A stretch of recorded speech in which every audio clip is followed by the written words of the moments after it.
प्रिय अध्यक्ष माननीय श्री स्वतंत्र देव सिंह जी, प्रदेश सरकार में लखनऊ में मेरे साथ में यहाँ पर उपस्थित मेरे वरिष्ठ सहयोगी उप मुख्यमंत्री श्री ब्रजेश पाठक जी, मेरे साथ वर्चुअली जुड़े यहाँ पर प्रदेश के शासन के उप मुख्यमंत्री श्री केशव प्रसाद मौर्य जी, पंचायती राज विभाग के मंत्री चौधरी भूपेंद्र सिंह जी, प्रदेश महामंत्री श्री अमरपाल मौर्य जी, प्रदेश के सभी हमारे माननीय सांसद, माननीय विधायक, क्षेत्रीय अध्यक्ष, जिलाध्यक्ष, हमारे एमएलसी पद के सभी प्रत्याशीगण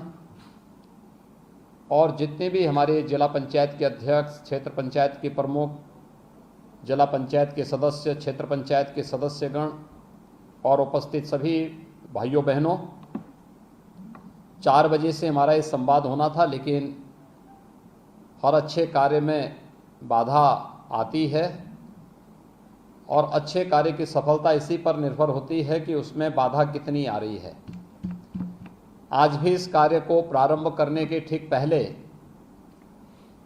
अभी हाल ही में चुनाव में बुरी तरह परास्त समाजवादी पार्टी ने कुछ व्यवधान डालने का प्रयास किया था, क्योंकि इसे मालूम है कि अगर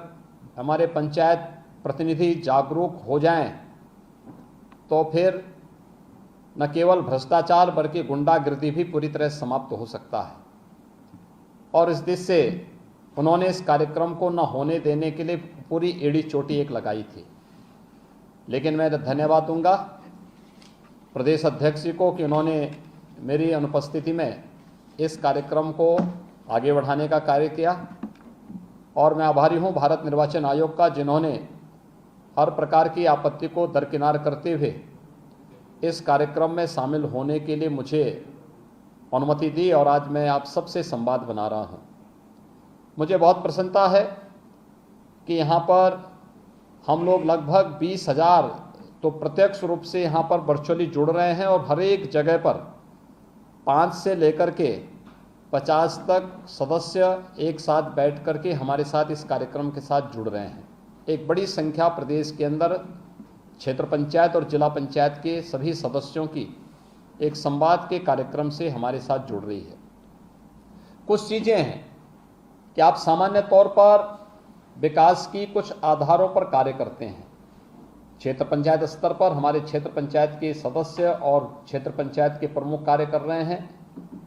जनपद स्तर पर जिला पंचायत के सदस्य और जिला पंचायत के अध्यक्ष वहां पर विकास की इस मुख्य धारा को आगे बढ़ाने का कार्य कर रहे हैं और आदरणीय प्रधानमंत्री जी की मंशा के अनुरूप विकास के कार्यक्रमों को द्रुत गति से आगे बढ़ाने का कार्य कर रहे हैं। लेकिन आपके प्रतिनिधि भी देखिए, ये व्यवस्था कैसे आगे बढ़ाने का कार्य हुआ कि आपका एक मुखर स्वर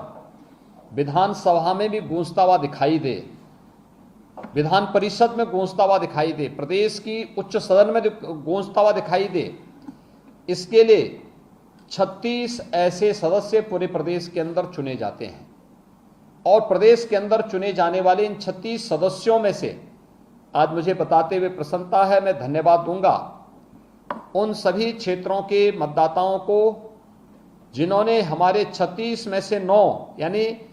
25% सदस्य निर्विरोध चुन करके पहले भेज दिए हैं। 9 निर्विरोध चुन करके चले गए हैं। जो निर्विरोध चुने गए हैं, मैं वहां के सभी मतदाताओं को और निर्वाचित जो हमारे सदस्य हैं उनको मैं हृदय से अभिनंदन करता हूं, उनका धन्यवाद भी ज्ञापित करता हूं। बाकी जो 27 सीटों पर चुनाव हो रहे हैं, इस 27 सीटों के चुनाव के लिए आज आपसे संवाद बनाने का एक अवसर मुझे हमारे दोनों उप मुख्यमंत्री और प्रदेश अध्यक्ष जी को प्राप्त हो रहा है। मैंने आप सबसे मेरा यही अनुरोध है, आप में से बहुत सारे लोग होंगे जो पहली बार क्षेत्र पंचायत और जिला पंचायत के साथ जुड़े होंगे। कुछ ऐसे भी होंगे जिन्होंने एक लंबे समय तक इस व्यवस्था के साथ जुड़ करके समाज सेवा के कार्यक्रम को आगे बढ़ाया होगा। लेकिन पहली बार आपको ये देखने को मिला होगा कि बिना भेदभाव के, बिना किसी हस्तक्षेप के आपके कार्यक्रमों को आगे बढ़ाने में सरकार ने मदद की।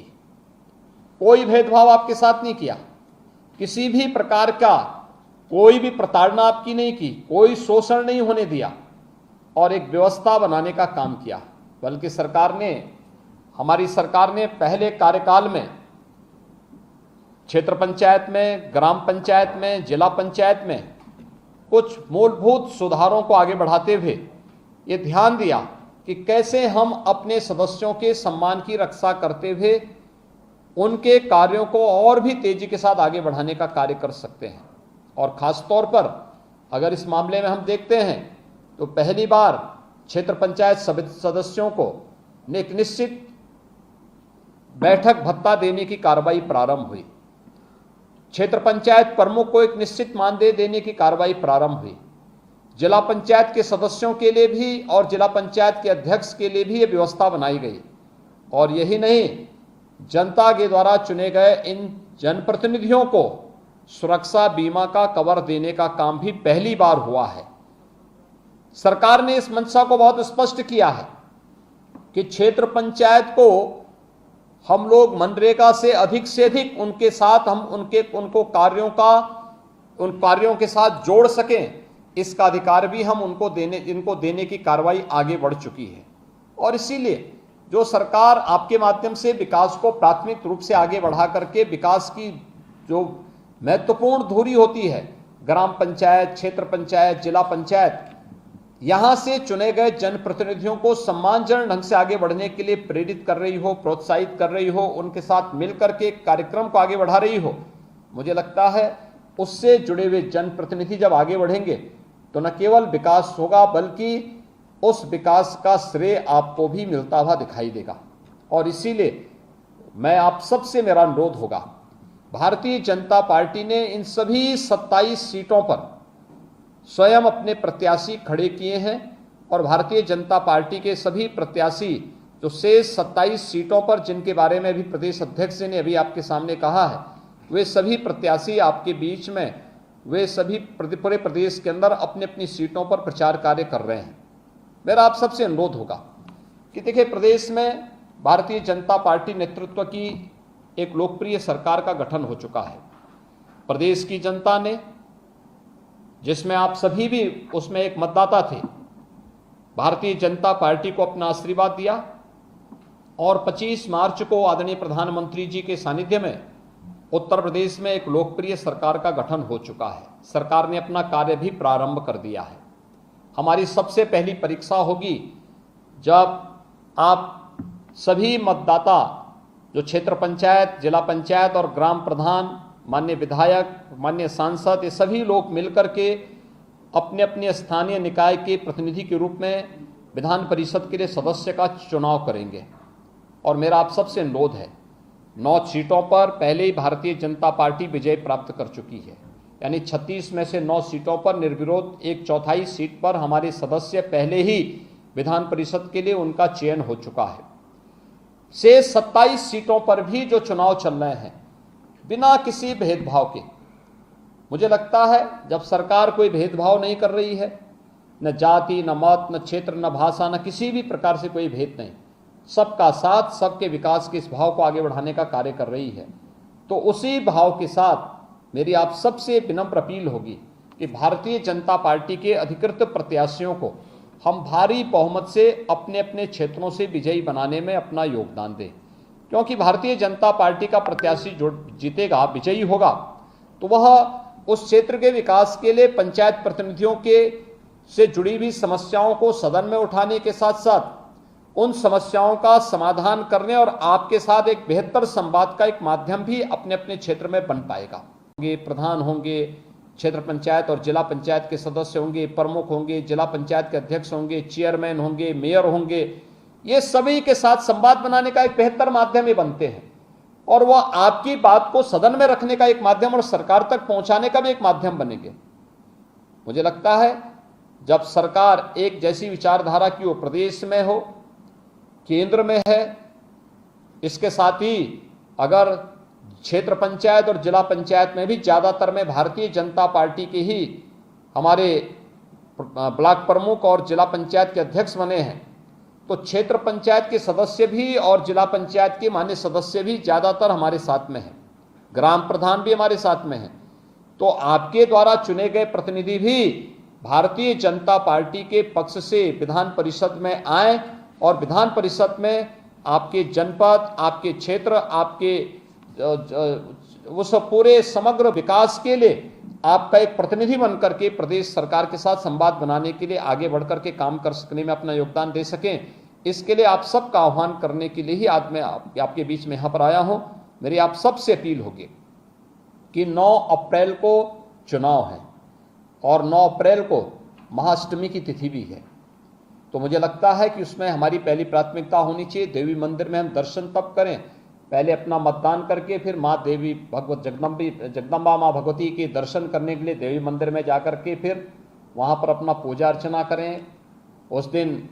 प्रदेश में 9 कन्याओं के पूजन का भी एक विशेष कार्यक्रम होता है। तो हम नवमी और अष्टमी के दिन इस कार्यक्रम की रस्म को भी संपन्न करने की कार्रवाई तत्परांत करें। तो मुझे लगता है कि लोकतंत्र के प्रति भी हमारी आस्था को पुष्ट करेगा और साथ साथ हमारी धार्मिक आस्था को भी यह मजबूती प्रदान करने में अपना योगदान देगा। 12 अप्रैल को इसके परिणाम सामने आएंगे और परिणाम में 36 में से 36 सीटें भारतीय जनता पार्टी विजयी होकर के जीते, इस लक्ष्य के साथ हमें आगे बढ़ना होगा। और इसके लिए आप सबसे अपील करने के लिए ही मैं आज विशेष रूप से वर्चुअली आपके साथ जुड़ रहा हूं। मैं एक बार फिर से आप सभी को प्रदेश में एक लोकप्रिय सरकार के गठन में योगदान करने के लिए हृदय से धन्यवाद देता हूं और आप सबका आह्वान करूंगा कि सरकार को बहुत अच्छे ढंग से चलाने के लिए, देखिए आज के दिन पर उत्तर प्रदेश विधान परिषद में जब हम लोग 2017 में चुने गए थे तो हमारी संख्या मात्र 7-8 की थी, यानी 10 से कम, 100 में से 10 से कम हमारे सदस्य थे और कार्य में कितना व्यवधान पैदा होता था आपने देखा होगा। लेकिन आज विधान परिषद में भारतीय जनता पार्टी बहुमत के साथ में है और अगर ये 36 के 36 सीटें भारतीय जनता पार्टी जीत जाती है तो भारतीय जनता पार्टी और सहयोगियों की सीट विधान परिषद में 75 से 80 तक पहुंच जाएगी, यानी एक बड़ी संख्या हमारे पास होगी। और प्रदेश के विकास के लिए विधानसभा में भी हमारे पास बहुमत और विधान परिषद में भी हमारे पास बहुमत होगा तो कोई कार्य रुकेगा नहीं। लोक कल्याण का और प्रदेश के विकास के सभी कार्य को बहुत अच्छे ढंग से हम आगे बढ़ाने में हमें मदद मिल जाएगी। और इसी के लिए आप सबसे अपील करने के लिए मैं आया हूं कि प्रदेश का विकास जिस तेजी के साथ आदरणीय प्रधानमंत्री जी के नेतृत्व में, उनके मार्गदर्शन में आगे बढ़ रहा है, इसे हमें अनवरत आगे बढ़ाए रखने में अपना योगदान देना होगा। क्योंकि ये विकास आज के लिए तो यह उज्जवल भविष्य, ये तो आज की दृष्टि से तो महत्वपूर्ण है ही, लेकिन हमारी वर्तमान और भावी पीढ़ी के उज्जवलमय भविष्य के लिए भी यह बहुत महत्वपूर्ण होगा। और उसी की नींव रखने के साथ साथ उसको द्रुत गति से आगे बढ़ाने के लिए हम सब प्रदेश की सरकार को भारत सरकार के साथ मिलकर के डबल इंजन की सरकार को तेजी के साथ आगे बढ़ाने का कार्य कर रहे हैं। मैं एक बार फिर से आज जुड़े हुए जितने भी हमारे जिला पंचायत के अध्यक्ष हैं, महापौर हैं, क्षेत्र पंचायत के प्रमुख हैं, हमारे माननीय सांसद हैं, माननीय विधायक, विधान परिषद के सदस्य, जिला पंचायत के सदस्य, क्षेत्र पंचायत के सदस्य और भी अन्य जितने भी गणमान्य मतदाता हैं स्थानीय निकाय के, उन सभी पार्षदों को, उन सभी को मैं हृदय से एक बार फिर से धन्यवाद देता हूं, आपका अभिनंदन करता हूं और विश्वास व्यक्त करता हूं कि आप सभी लोग मिलकर के भारतीय जनता पार्टी के प्रत्याशियों को विजयी बनाने में अपना योगदान देंगे।